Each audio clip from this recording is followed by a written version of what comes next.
बिस्मिल्लाहिर्रहमानिर्रहीम। अस्सलाम वालेकुम। तमाम दोस्तों ਨੂੰ ਰੈਕਸ ਕਿਚਨ ਵਿੱਚ खुश आमदीद। जिन्होंने दोस्तों ने मेरे चैनल ਨੂੰ सबसक्राइब नहीं किया तो वो सबसक्राइब कर लैन, नाले नाल घंटी वाले बटन ਨੂੰ भी दबा दें ताकि सब तो पहलों तुहाडे कोल मेरी आने वाली वीडियो की इतला हो जाए। अज बनेगा Spanish omelette Punjabi style which. ਜਿਹੜੇ ਬੱਚੇ ਸਵੇਰ ਨੂੰ ਨਾਸ਼ਤਾ ਨਹੀਂ ਕਰਦੇ, ਇਹ ਸਪੈਸ਼ਲ ਉਹਨਾਂ ਵਾਸਤੇ ਆ। ਸਪੈਨਿਸ਼ ਆਮਲੇਟ ਨੂੰ ਮੈਂ ਪੰਜਾਬੀ ਟੱਚ ਦੇ ਰਿਹਾ ਤੇ ਆਓ ਫਿਰ ਨੋਟ ਕਰੋ ਕਿ ਇਹਦੇ ਵਾਸਤੇ ਸਾਨੂੰ ਕਿਹੜੀਆਂ ਚੀਜ਼ਾਂ ਚਾਹੀਦੀਆਂ। 4 ਅਦਦ ਅੰਡੇ ਲੈ ਆਇਆ ਮੈਂ, 4 ਚਮਚ ਆਇਲ ਦੇ, 200 ਗ੍ਰਾਮ ਆਲੂ ਬਰੀਕ ਕੱਟ ਕੇ ਤੇ ਬੋਇਲ ਕਰ ਲੈਣੇ ਆ, 1 अदद प्याज बारीक लंबा लंबा कट लेना, 1 चम्मच सुरख मिर्च, चमची का चौथा हिस्सा हल्दी, 1 चम्मच नमक, आधा चम्मच जीरा पाउडर, आधा चम्मच धनिया पाउडर ते आधा चम्मच काली मिर्च, 1 अदद टमाटर बारीक कट लो, थोड़े जे धनिया के पत्ते, 2 सब्ज़ मिर्चां बारीक बारीक कट लो। उस तो बाद एक बाउल लैके अंडे वो शामिल करो तो नाल हल्दी मिर्च मसाले जड़े वो पा लो।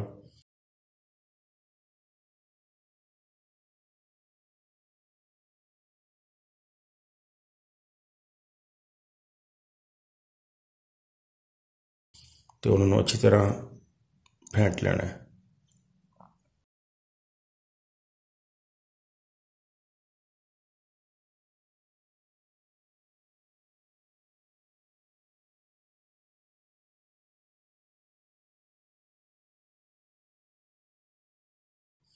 उस तो बाद धनिया मिर्च प्याज ते आलू वगैरह शामिल करके अच्छी तरह हिला लो।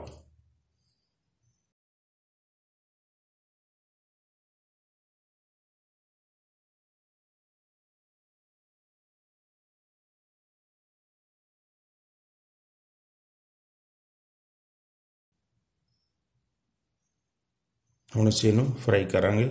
बहुत हल्की अग ते इहनूं पकाना है क्योंकि अग तेज़ जिहड़ी आ इहनूं बिल्कुल खराब कर देगी। बिल्कुल स्लो हीट रखनी है तुसीं ते आयल गर्म करके अपना जिहड़ा सारा समान असीं तैयार कीता सी उहनूं ऐसा इहदे विच फ्राई पैन च पा दिओ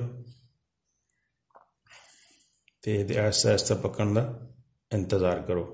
ढक्कन दे के इहनूं पकाना है क्योंकि उत्तों भी फिर इनू हीट मिलेगी।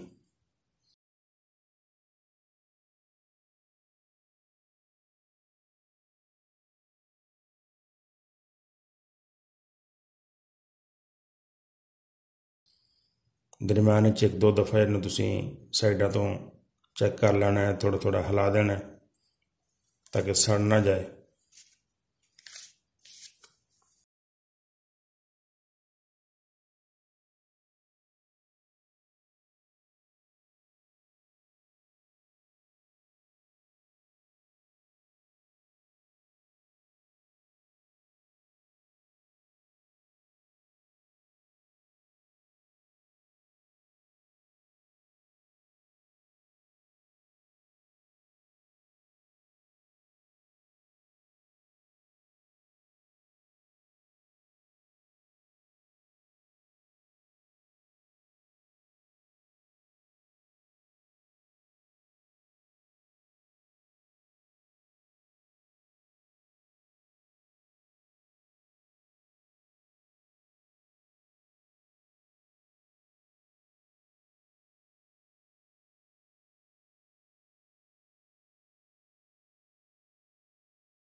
जो मुकम्मल तौर पर अंडा उतों भी पक जाए तो फिर ये उत्ते उल्टी प्लेट रखो तो इनू प्लेट विच पलट लो।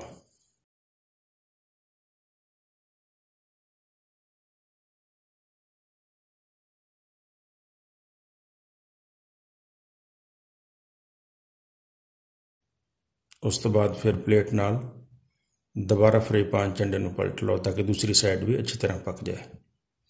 दूसरी साइड बस 2-3 मिनट पकानी है तो तुहाडा स्पैनिश आमलेट बिल्कुल तैयार हो गया। देखो कितना खूबसूरत बनया, इनू तुसीं जरूर घर च ट्राई करना। इंशाअल्लाह तुसीं आसानी नाल बना सकते हो, तो बच्चों को जरूर सुबह नाश्ते च बना के दिओ। बहुत शुक्रिया। खुदा हाफिज़।